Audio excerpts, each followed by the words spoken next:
आज मैं उस महाबली योद्धा सद्गुरु हरिराय साहिब जी की एक घटना साझा करने जा रहा हूँ जो बहुत कम संगत को पता होगी।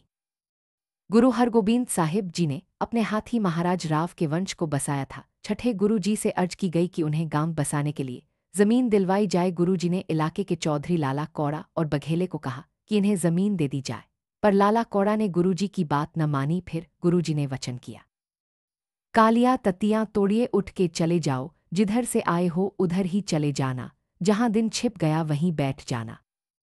उस समय चेत का महीना 1684 विक्रमी संवत था। बाबा मोहन और उसके 4 पुत्र कुलचंद, दयाचंद, काला, रूपचंद और करमचंद परिवार सहित रामसरा छप्पर के पास मोढ़ी गाड़ कर बैठ गए। दूसरे दिन जब लाला कौड़ा को इसका पता लगा तो उसने मोढ़ी उखाड़ कर कुएं में फेंक दी। बाबा काला ने यह बात छठे गुरु को बताई तो गुरु जी ने चिंता न करने के लिए कौड़ा परिवार और महाराज परिवार के बीच नफरत कायम रही। उधर गुरुगद्दी पर 7वें गुरु हरिराय साहिब जी विराजमान हो गए थे। कौड़ा परिवार में एक महाबली योद्धा पैदा हुआ जिसका नाम जैतपुराना था।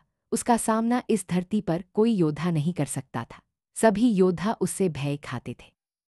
इधर महाराज का चौधरी दयाचंद, जो काला नाम से इतिहास में प्रसिद्ध हुआ, गुरु हरिराय साहिब जी के पास आया। उस समय गुरु जी महाराज गांव में पधारे हुए थे। काला ने जब जैतपुराने की बहादुरी गुरु हरिराय साहिब जी को सुनाई और साथ ही पूछा कि जैतपुराना इतना बलवान क्यों है।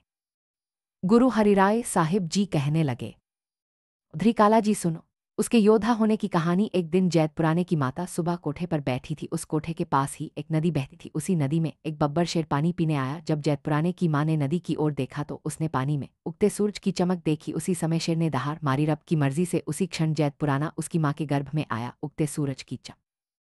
चौधरी काला यह सुनकर बहुत हैरान हुआ और गुरु हरिराय साहिब जी से जैतपुराने को मारने की प्रार्थना करने लगा।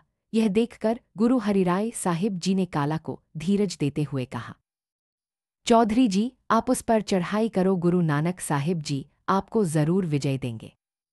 जब चौधरी काला ने जैतपुराने पर चढ़ाई की तो घमासान युद्ध हुआ। जैतपुराने ने भाले से काला पर वार किया, जिससे काला के 2 दांत टूट गए, पर चौधरी काला के अगले ही वार से जैतपुराना मारा गया। युद्ध जीतकर जब चौधरी काला गुरु हरिराय साहिब के पास आया तो बहुत प्रसन्न हुआ।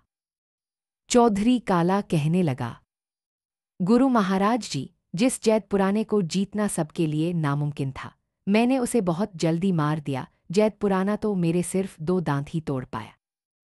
यह सुनकर गुरु हरिराय साहिब जी कहने लगे, चौधरी जी, आप नहीं जानते कि जैतपुराना कितना बलवान था। जब जैतपुराना आपके साथ लड़ रहा था, हमने 4 वीर उसकी ओर भेजे थे। 2 वीर उसकी भुजाओं को और 2 वीर उसकी टांगों को पकड़ कर खड़े थे। हम स्वयं गुप्त रूप में आपके सामने लोहे की